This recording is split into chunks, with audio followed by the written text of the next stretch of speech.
Shalom, Yasharala Yahweh, Brother Malak, back with in the spirit, back with another biblical breakdown. This one is entitled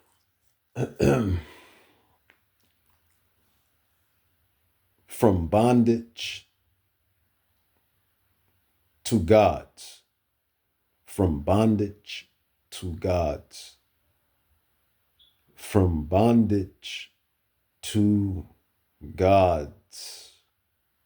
From bondage to gods. That is the plight. Well, I wouldn't say that is well, then again, it is, man. It is. That is the plight. That's the plight. And who am I speaking of when I say from bondage to gods? Well, it's you so-called blacks, Hispanics, and Native Indians. Blacks, Native Indians, Hispanics, blacks, Native Indians, blacks, Hispanics.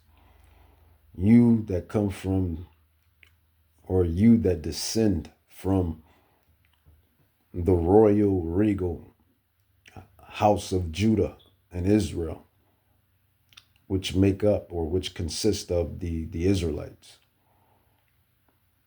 You are whom I'm speaking of when I say from bondage to gods, because that's our story. That's our end goal.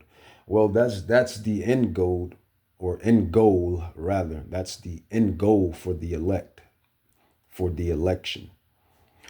And then again, it's for all the Israelites, because as it says in the scrolls and the prophecies, all Israel shall be saved. But what we're fighting for first. We're fighting to be first round draft picks. That's the perfect analogy. We're fighting to be first round draft picks. We're fighting to get the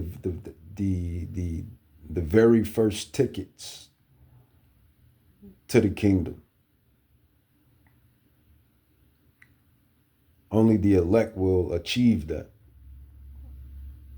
Only the elect will achieve that. Right now, we're in the land of our exile, according to prophecy, and that is in the scroll of Baruch,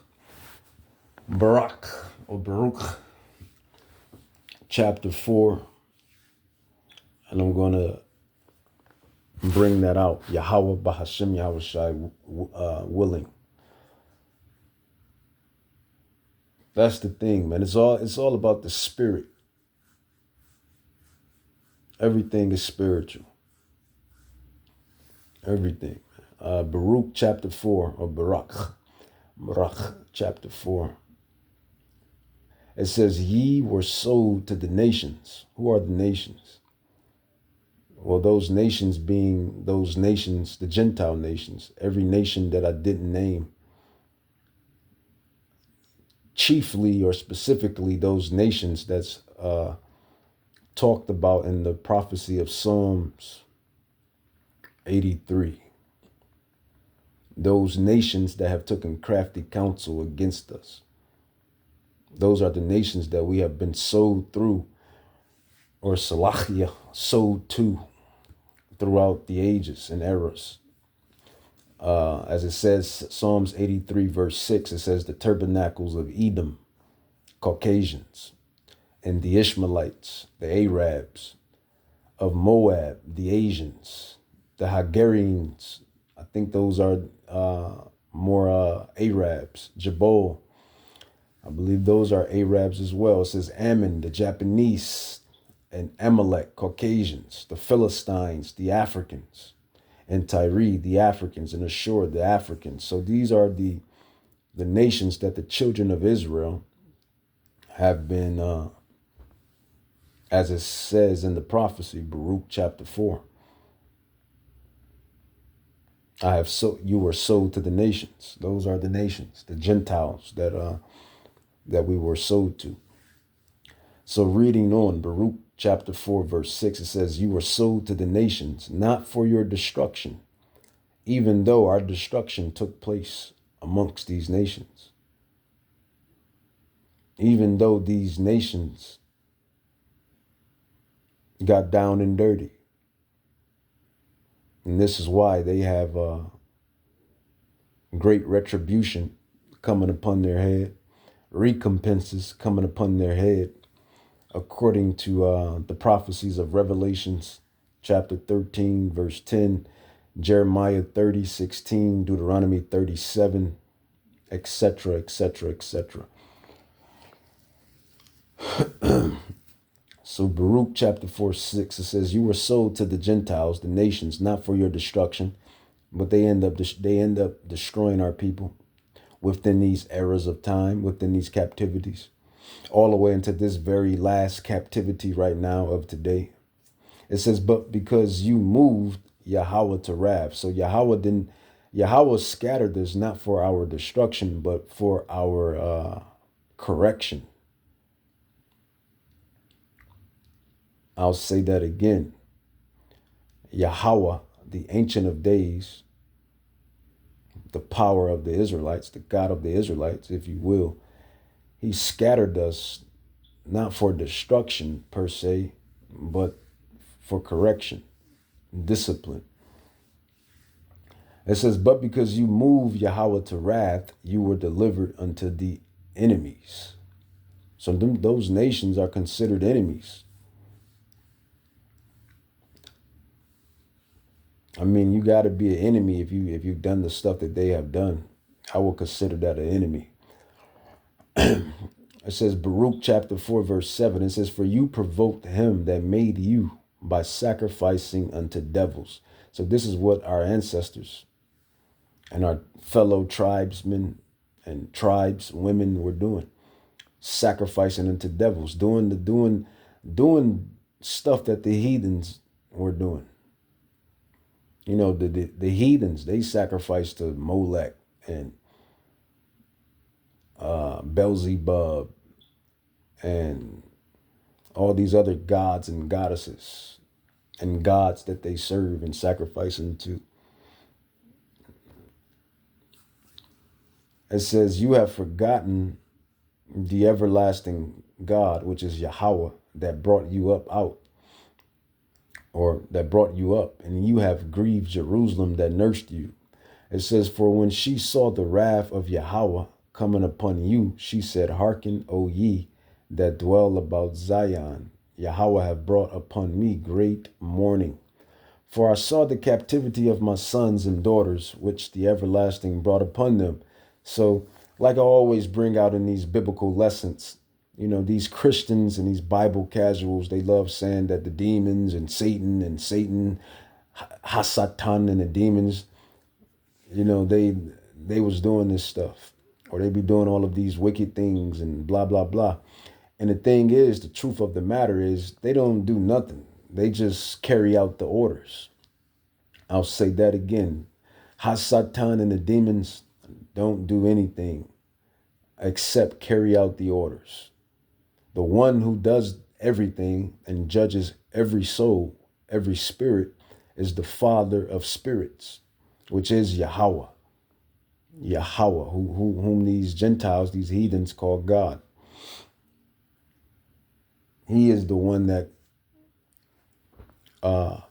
brings woe, destruction, and peace and prosperity and everything else. So as it just said, rather, it says, for when she saw the wrath of Yahweh coming upon you, she said, hearken, O ye that dwell about in Zion, which is you Israelites. It says, Yahweh have brought upon me great mourning. It says, for I saw the captivity of my sons, the sons of Zion, and daughters, the daughters of Zion, which the everlasting brought upon them. With joy did I nourish them, but sent them away with weeping and mourning. Jumping down to verse 13, Baruch chapter 4. It says, they knew not his statutes, nor walked in the ways of his commandments. And remember that what did he say in Deuteronomy? What is that? Deuteronomy 10:12. What is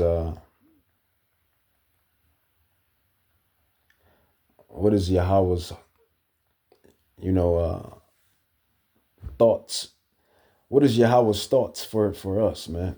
Deuteronomy chapter 10, verse 12, it says, "And now Israel, you 12 tribes, what does Yahweh, your God, require of you, but to fear Yahweh, your God, to walk in all his ways and to love him and to serve the Lord your God with all your heart and with all your soul, to keep the commandments of the Lord and his statutes, which I command you this day for your good."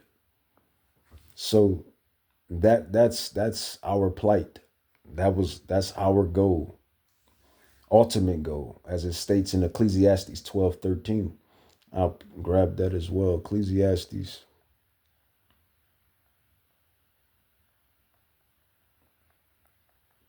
And this time period was a long time ago too. You have to put that in context. This is when we were coming out of Egypt, and it was in that time period and whatnot.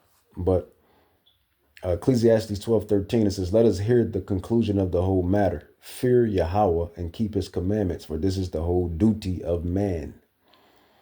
So really it's for all man, but it's chiefly for you Israelites, because we're given the law, we're given the covenant. We're part of the blood covenant. The blood covenant is with us. It's not really with no other nation. So the only ones that can break this blood covenant is us, the ones that made it with him in the first place. But as you, like I said, contextually, this was, you know, in the older days, you know, this is the Old Testament. And if you're familiar with the scrolls, you will learn that Yahushua came down to shed his blood, his grace, because we couldn't keep the law, because we were imperfect. But as Paul puts it, as long as a man is, living, the laws are still, the commandments are still, they're still legit. They're still legitimate. That's Romans 7:1. So just because Yahweh Shai gave us grace doesn't mean we just sin. We willfully sin. That's what that means. So that's how you break that confusion. Just because Yahweh, Bahashem Yahweh Shai, or Yahweh sent his son Yahweh Shai to give us grace, a grace period, doesn't mean we take advantage of the grace period by deliberately sinning. Do you get me? Do you get it? So we are still to keep the commandments to the best of our ability, as much as we humanly can. Romans 7:1, "Know ye not, brothers, for I speak to them that know the law, how that the law, the commandments, the statutes have dominion over a man as long as he lives, man, woman, child of the house of Israel and Judah." And Paul gives you the example. A wife and her husband, as long as her husband is living, she's bound to her husband. As long as we're living, you Israelites are living, we're bound to the covenant, the commandments. So it's really simple once the Holy Spirit, once the Rakah Kadash makes you understand. But jumping back to Baruch chapter 4, it says, "They knew not his statutes, nor walked in the ways of his commandments, nor trod in the paths of discipline in his righteousness. Let them that dwell about Zion come and remember ye the captivity of my sons and daughters, which the everlasting have brought upon them." It ain't Satan, it ain't the demons. I keep elaborating on that. It was Yahweh that done this. It's Yahweh that judges and sees everything. And then everybody else follows suit and follow the orders to carry out. You have to know who's the real Dandada top shotter. Top Shada Dandada. It's Yahweh Bahashim Yahushai, Yahweh, the Ancient of Days.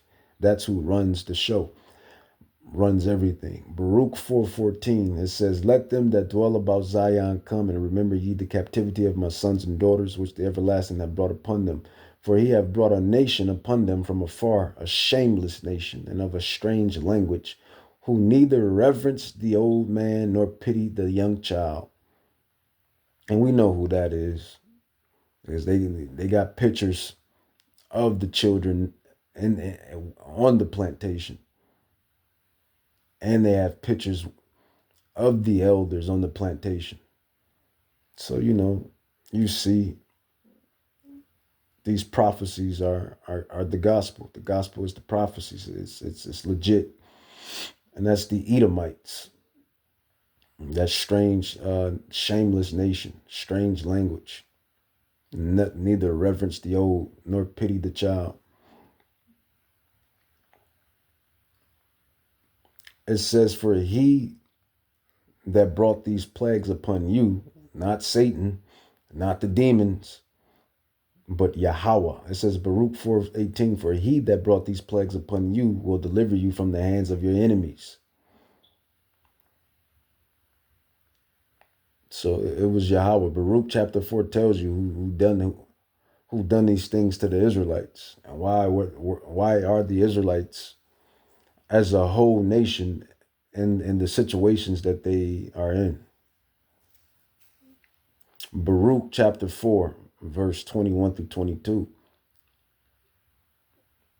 It says, be of good cheer, O my children, you Israelites. Cry unto the Lord, and he shall deliver you from the power of the power and hand of the enemies, these nations, these Gentile nations. For my hope is in the everlasting Yahweh, that he will save you, and joy is coming unto me from the Holy One, Yahweh, because of the mercy which shall soon come unto you from everlasting to our Savior. So Yahweh is coming back to redeem his children. Yahweh is coming back to redeem us. How is Yahweh coming back to redeem us? Well, by the way of prophecy, in which he's going to send Yahweh Shai, Hamashiach. He's going to send Yahweh Shai, Hamashiach, whom everyone calls Jesus, to come to redeem the election first and foremost.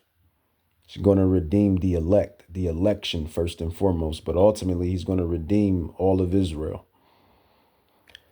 For I sent you out with mourning and weeping. Yes, transatlantic slave trade, sub-Saharan slave trade, Silk Road slave trade, and the other slave trades that's not talked about.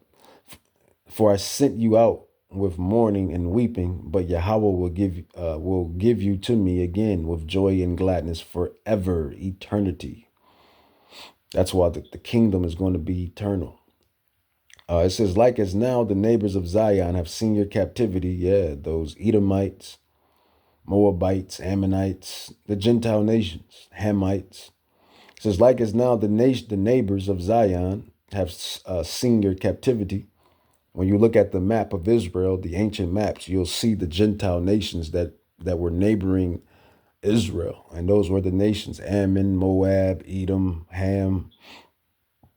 These same nations. It says, like as now the neighbors of Zion have seen your captivity, so shall they see shortly your salvation from our God, Yahweh, which shall come upon you with great glory and with brightness of the everlasting.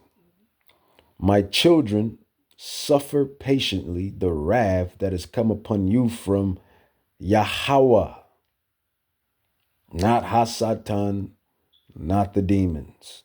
Even though those Hasatan and the demons played their role by, being instigators and being tempters. They instigate and tempt. But you see who really brings the storm, so to speak. It's Yahweh, the Ancient of Days. It says, my children suffer patiently the wrath that has come upon you from, it says God, but that's Yahweh. It says, for thy enemy, the nations, the Gentiles, have persecuted thee, but shortly thou shalt see their destruction and shall trail or tread upon their neck. So that's what's coming, man. This is biblical prophecy. And this is what's going to come when these nations have to reap what they have done. So, that was Baruch 4. That was the main point that I really wanted right there was what was that?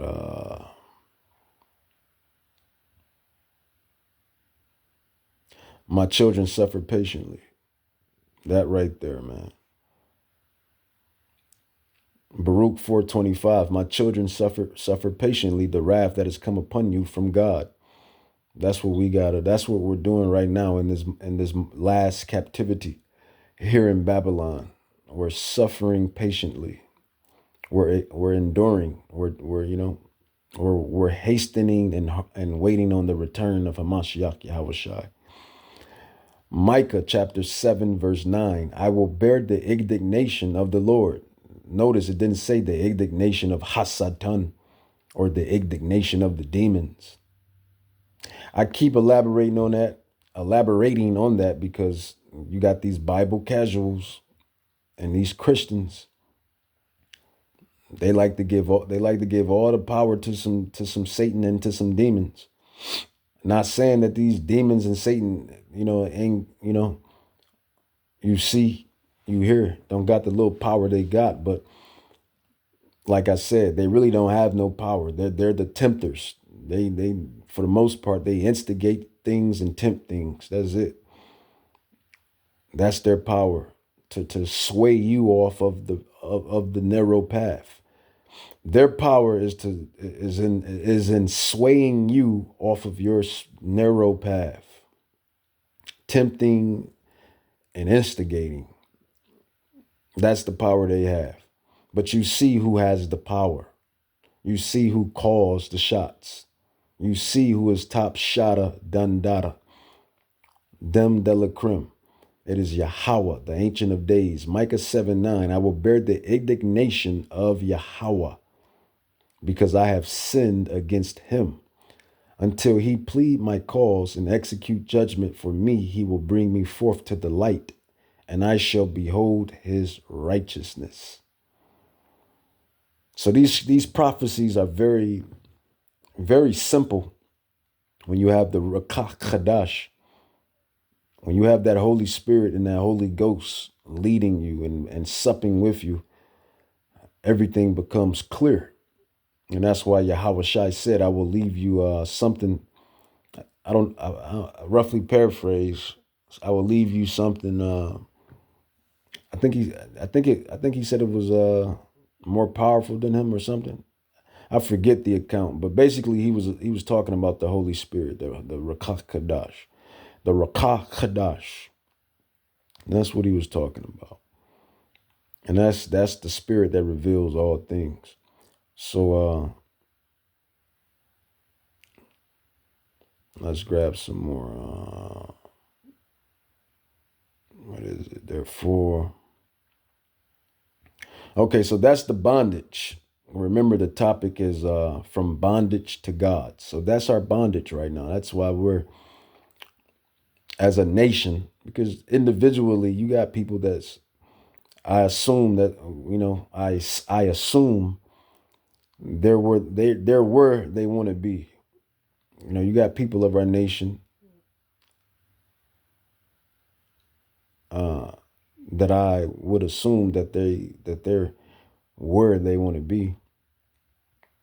But for the most part, as the whole nation goes, as the whole 12 tribes or 13 tribes, if we're counting the tribe of Dan, we're really not where we want to be right now. And really, those that think where they want to be ain't where they really want to be either.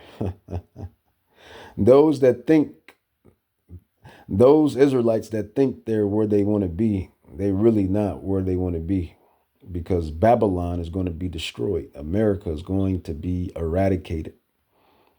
It's biblical prophecy.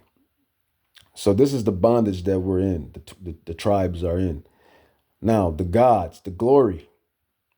You're talking about the greatest rags to riches story in human history. We're going to be gods, man. We're going to be gods again.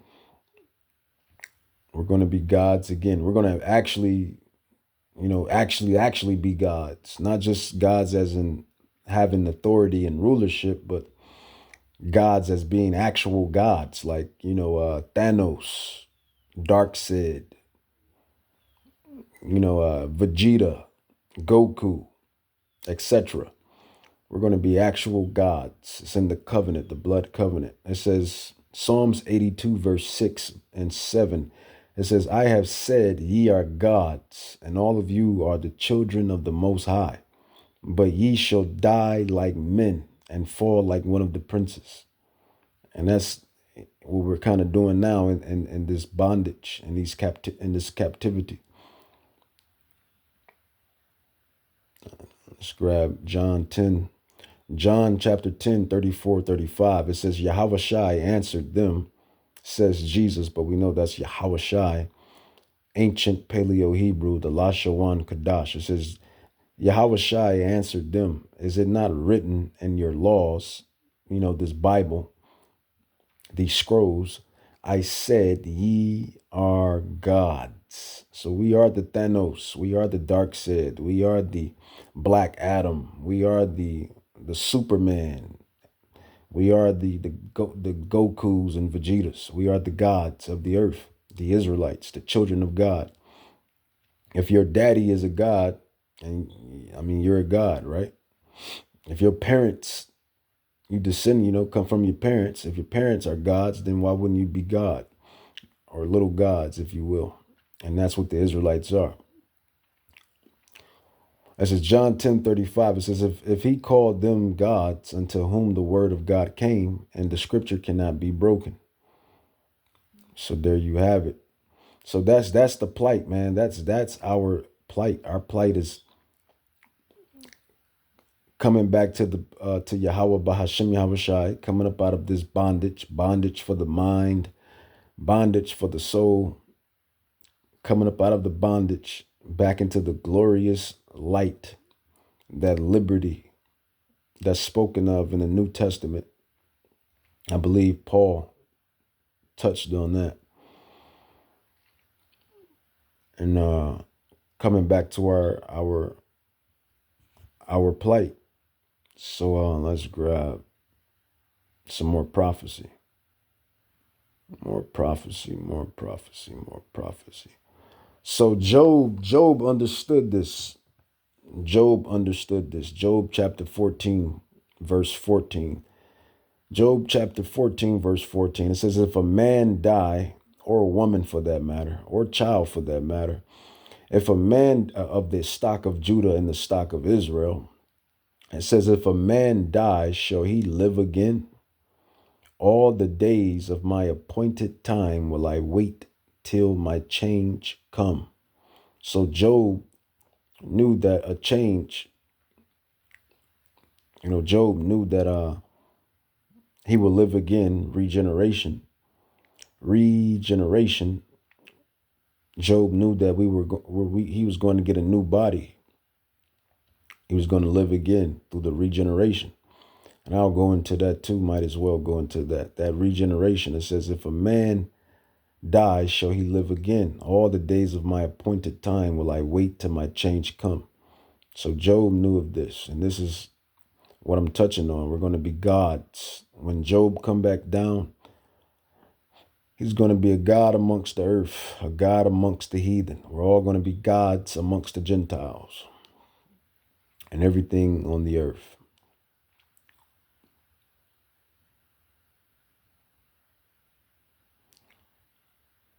Let's grab 1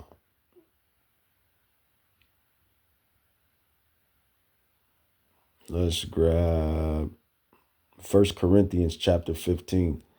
So from bondage to gods, that's our plight.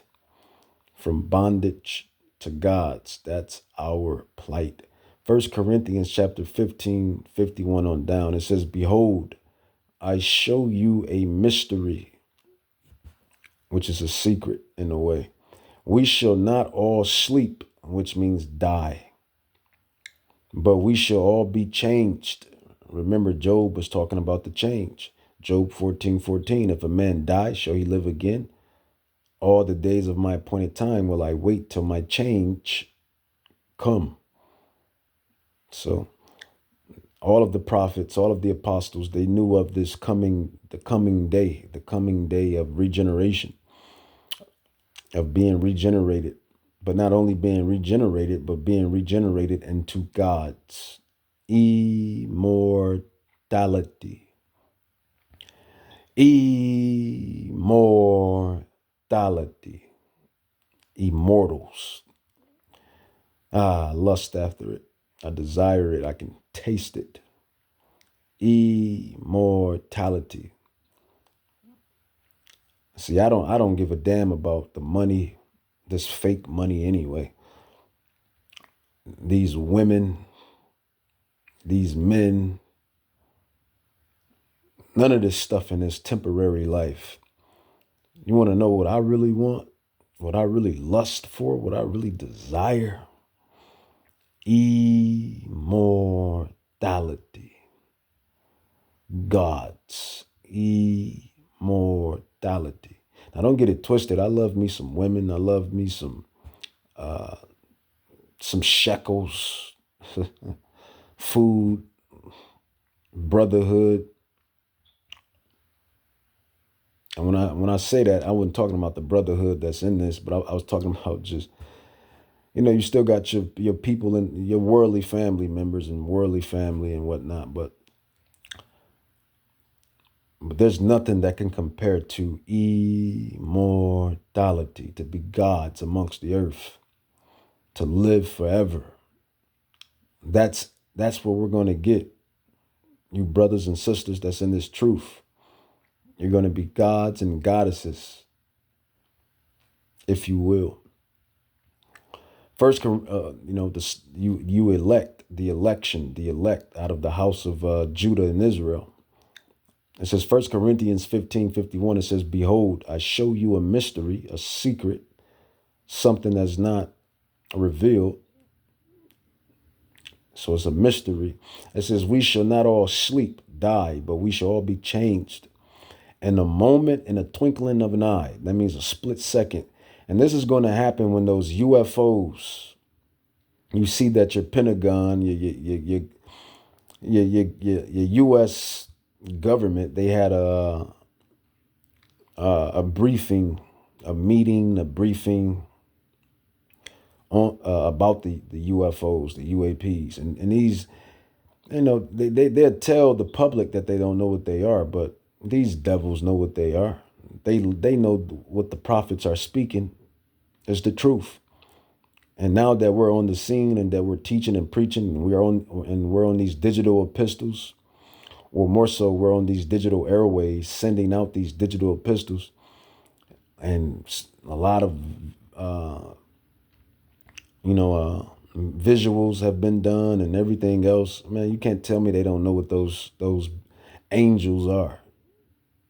And that's exactly what they are. They're the angels, and they're gonna beam us up. Yahweh willing, we be the elect. They're gonna beam us up, man. Our ancestors talked about these chariots, these UFOs, these UAPs, or AFOs is what I call them. Angelic flying objects, AFOs. AFOs, AFOs, AFOs, angelic flying objects. We're going to get beamed up into them. Beam me up, Scotty. You see our ancestors. You see our descendants. Well, more so our ancestors. Even though you can kind of say it both ways, because we're all coming back through the regeneration. We're them and they're us, and vice versa when you look at it. But our ancestors, when they was on those plantations,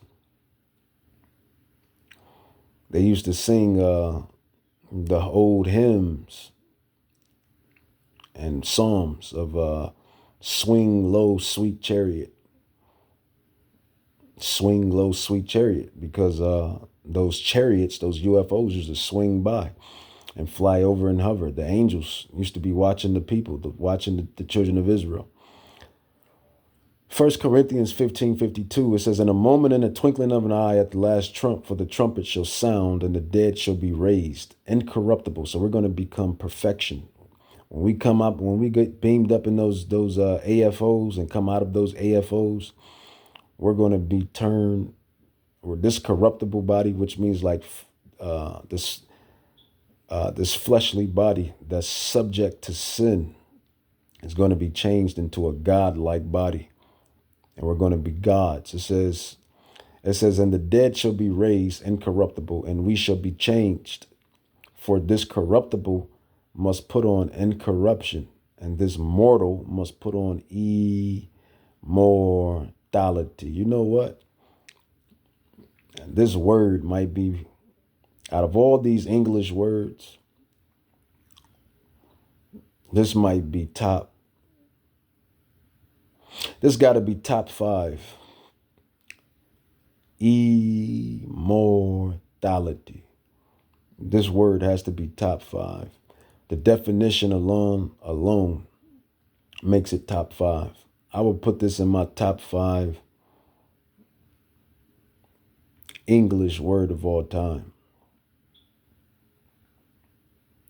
Immortality. Immortality. Yeah, it's just got a ring to it, man. It's just something special. It is special. It's beyond time. To live beyond time. To live beyond measure. Gods. To really know how it feels to be a god. I mean, that's essentially what a god is. To live beyond time. To not be subjugated to time. To live beyond time, to not be subjugated by time. Immortality. It says 1 Corinthians 15. That's what we're going to get, you brothers and sisters. You sisters and brothers out there. You of the hopeful house of the elect. It says, for this corruptible must put on incorruption. This mortal must put on immortality. So when this corruptible shall put on incorruption, and this mortal shall have put on immortality, then shall be brought to pass the saying that is written, death is swallowed up in victory. Because death is winning, because nobody can achieve immortality. And that's because of these sinful bodies. Because what is sin? Sin is death. And when we get beamed up, we're no longer going to sin, which means we're no longer going to die. It says, O death, where is your sting? O grave, where is your victory? The sting of death is sin. So basically, the cause of death, the sting of death, the cause of death, the conclusion of death is sin. And the strength of sin is the law. The defense of sin is the commandments. Because when you follow remember, what is sin? Sin is the transgression of the commandments. 1 John 3:4. So if we're no longer sinning, breaking the commandments, remember he tells you he's going to put the laws, the statutes, that's how we're going to be perfect. That's how we're going to become gods. Because once we get beamed up in those AFOs, in that split second, the commandments and laws and statutes are going to be written. They're going to be coded. They're going to be written and coded within us. Yahweh willing. You know how these Gentiles right now, or Israelites, those that work in these different fields and occupations, but mainly the Gentiles, because they like all the computers and stuff and all of that, this little whack technology, which is when you really know what's to come, this technology, it's all right.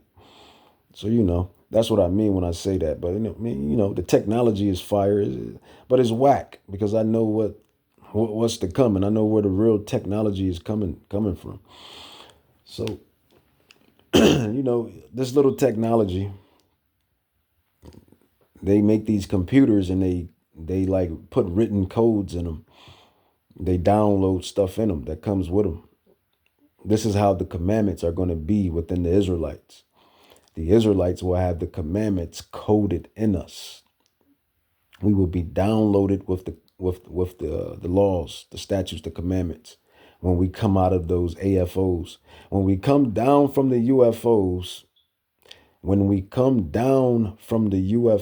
the AFOs, as I call them, we're going to be downloaded the laws, the statutes, and commandments. We're going to be coded. It's going to be coded in us. So we can no longer sin. What is sin? Sin is the transgression of the commandments. So we can no longer do that. Because we will be programmed to not go off. Right now, we're programmed to go off. See, but a Christian, you can't tell a Christian that. You can't tell a Bible casual that. They wouldn't comprehend that. They don't have the spiritual fortitude to grasp that. But we're programmed to go off. He tells you this. The creature is subject to vanity. For all that fall short of the glory of Yahweh. As he said, you are gods, but you should die as mortal men. So we go off. But 1 Corinthians 15:57, it says, but thanks be to Yahweh, which give us the victory through our King Yahweh Shai Mashiach. Therefore, my beloved brothers, be ye steadfast, unmovable, always abounding in the work of Yahweh, Bahashim Yahweh Shai, for much as you know that your labor, this is the laboring that we're doing right now, these biblical lessons that brothers and sisters, you got sisters that teach the other sisters and the children. So the brothers, sisters that teach, and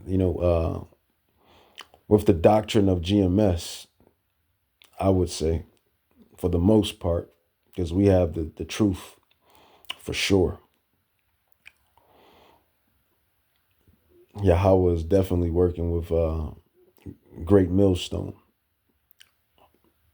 So it says, therefore, my beloved brothers, be you steadfast, unmovable, always abounding in the work of Yahweh Bahashim Yahweh Shai, for as much as you know that your labor is not in vain in the Lord. So Yahweh sees everything. He knows everything, sees everything, and he knows who's his and who's not. And he knows who's going to follow him and who's not. So ain't no running from who you call God. He knows everything. He sees everything and he knows everything. So really, we're just carrying out the timeline. That's all we're doing, man.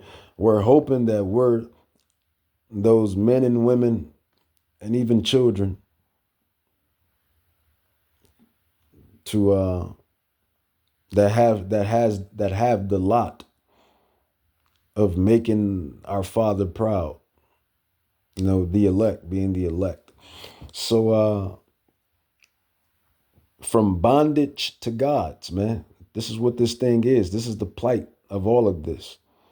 It is the return, the restoration of the house of Judah, of the house of Israel. It is the restoration of the tabernacle of David. It is the restoration of the tabernacle of David.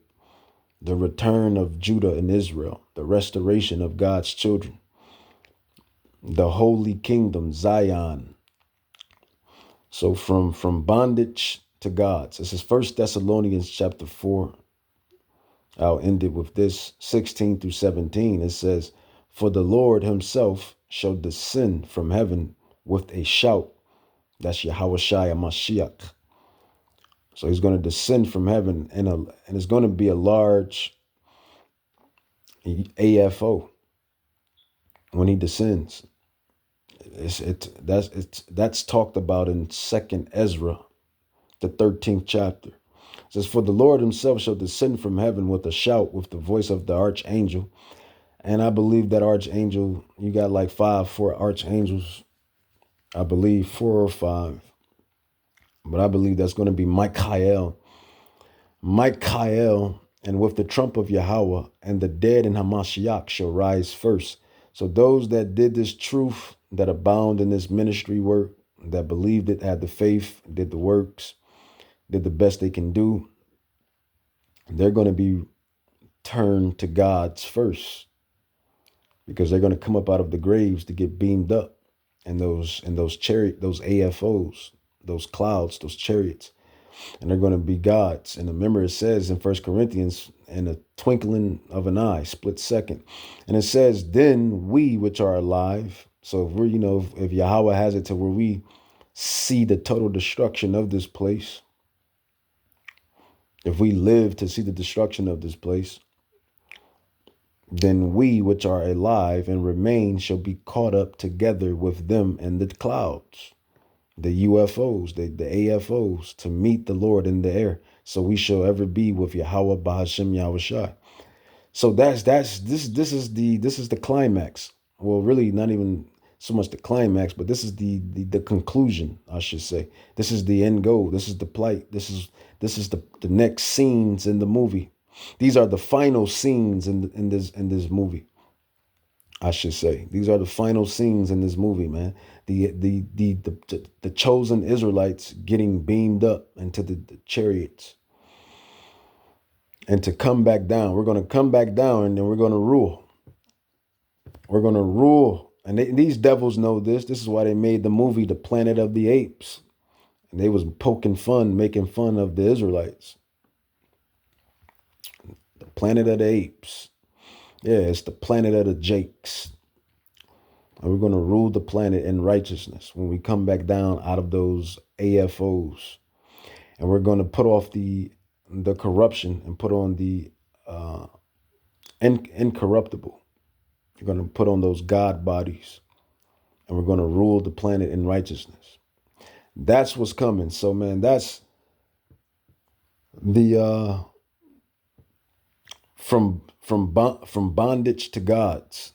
That is what's coming. This is why it says in 2 Esdras chapter 6 verse 9, for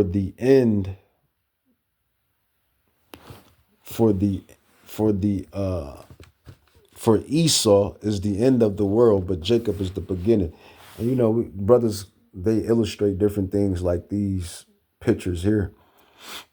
And that's how it's going to be, man. It's going to be the planet of the gods, the Israelites. And we're going to come down out of those chariots. You see the AFOs in the background, the chariots. And we're going to come back down out of these angelic vehicles, being angelic gods. And we're going to rule the earth in righteousness. And I didn't even have this docked up nor queued up. This just randomly appeared on the timeline. So you see how the spirit just works with the spirit. This just magically popped up on the timeline. I didn't even have this docked up or queued up, man. All glory to Yahweh Bahashem Yahushai Bahashem Rakakadash. So gods, man, the black gods will return. Now you hear people talking about the Anunnaki and et cetera, but that's not what's coming, man. I heard these talks about the Anunnaki and some other stuff that people be talking about, but they don't have the knowledge. We're coming back. The Israelites, the gods are coming back. The gods and goddesses, the Israelites, we're coming back on earth to uproot the wicked. And it's going to be something along this fashion. But let's grab a short video real quick.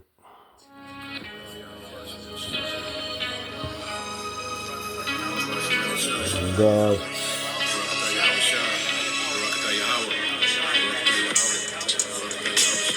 The 144,000. And the 1/3. To bring immortality to the nation of Israel, the elect, via establishing the tabernacle of David, as we talk about the second coming of who the world ignorantly calls Jesus Christ. America is going to be destroyed, eradicated. This current world by Esau, Edom, and establish a righteous kingdom, which is synonymous with the throne of David. that's scriptural, which is a government that's going to run this world in righteousness. But the saints of the Most High shall take the kingdom and possess the kingdom forever, even forever. And as you see, those nations, they're in chains because that's what's going to happen to them. The Gentile nations are going to be in bondage, just like we're in bondage right now. We're in bondage. So, you know, that's what these heathens, these Gentiles, they don't get, man. You think you're just gonna enslave God's people for 400 to 500 years? These Gentiles is out of their mind, man. They out of their Gentile minds. You think you're just gonna enslave the children of God for 400 to 500 years and then expect God not to do anything about it? How dare you? A transfer of rulership is coming, and the kingdom of heaven will be on. Oops, a lot. Let's get back to it, man. It's crazy, man. It's crazy that they would think something like that. You can't just enslave God's children and then expect a clean slate. That's just crazy. On earth, righteousness will be spread throughout the whole four corners of the earth. Wickedness will be put down. But the saints of the Most High, they're going to go in captivity. The house of Esau is going to go in captivity. I mean, the ultimate destruction will come from the ultimate God. Ishmael, Esau, Ammon, Gad, not Gad, but Ham, He's going to be the main Japheth. destroy Esau and his society. And as you see the chariots, we're going to have a hand in it too. Hovering over the AFOs. And I say we, I mean the elect of Yahushua, who is coming to gather. Okay? In that day, and this is not a fairy tale, man. This stuff is not a fairy tale.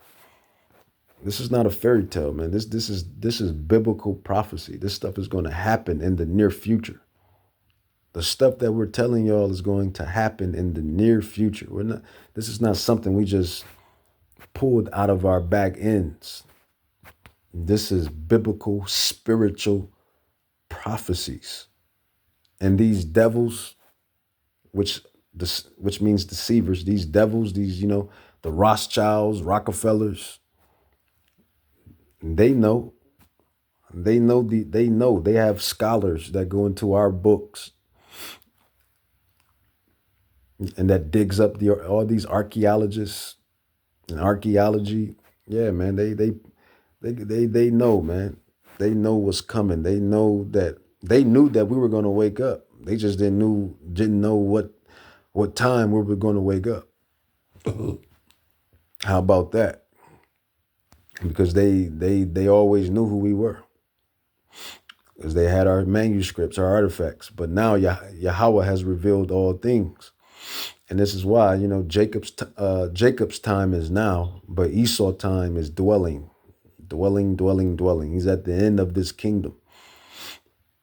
And Yahweh will not forget what none of these nations have done to his people. He's not going to forget it. Jeremiah 30:16, Deuteronomy 37, Revelations 13:10, Revelations 2:26-27. There's a plethora of various scriptures. There's a plethora of various scriptures of prophecies that reveal what's coming to the nations, the Gentiles, for what they have done and how they treat the children of Israel to this day. But even then, you may have the lower level Gentiles. They may, you got the low level Gentiles that that may treat us accordingly, I would say. But it's you Gentiles that's on your high horse. Yeah, you Rothschilds, you Rockefellers, you DuPonts, you Oppenheimers. Yeah, you Edomites. That's on that little high horse. Y'all got great judgment. great judgment coming, because y'all really know. Y'all really know what's going on. Y'all really know what y'all done to the children of God. You really know what you done, and you know that time is very short. And you know these prophecies are real. They're realer than real. They know the spirit realm is realer than real. They see the spiritual things all the time, but they try to hide it from you people. And you people being you NPCs, you people of the masses that just don't know what's going on. The elect are going to be gods, man. The Israelites are going to be gods. Yahweh Shai HaMashiach is coming. And he's coming to destroy this wicked kingdom, man. That's just what the prophecy states. The prophecies, the Bible is out.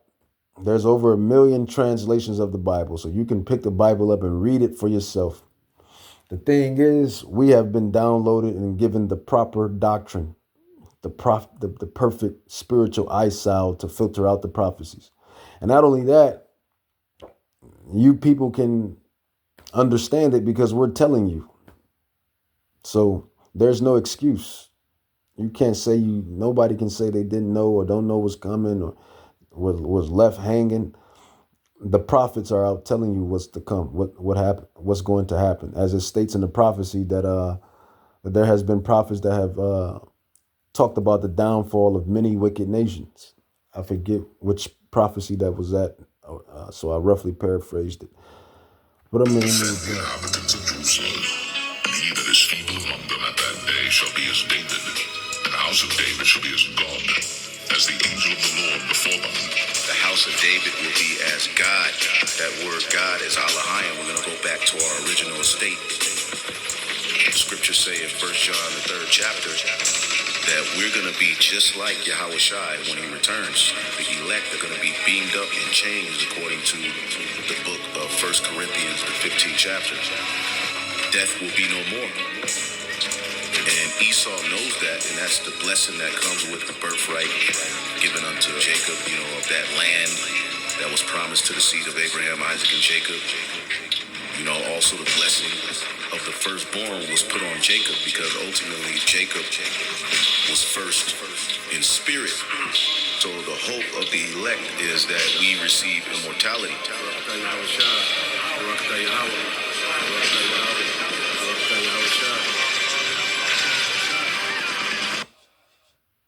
The first immortality.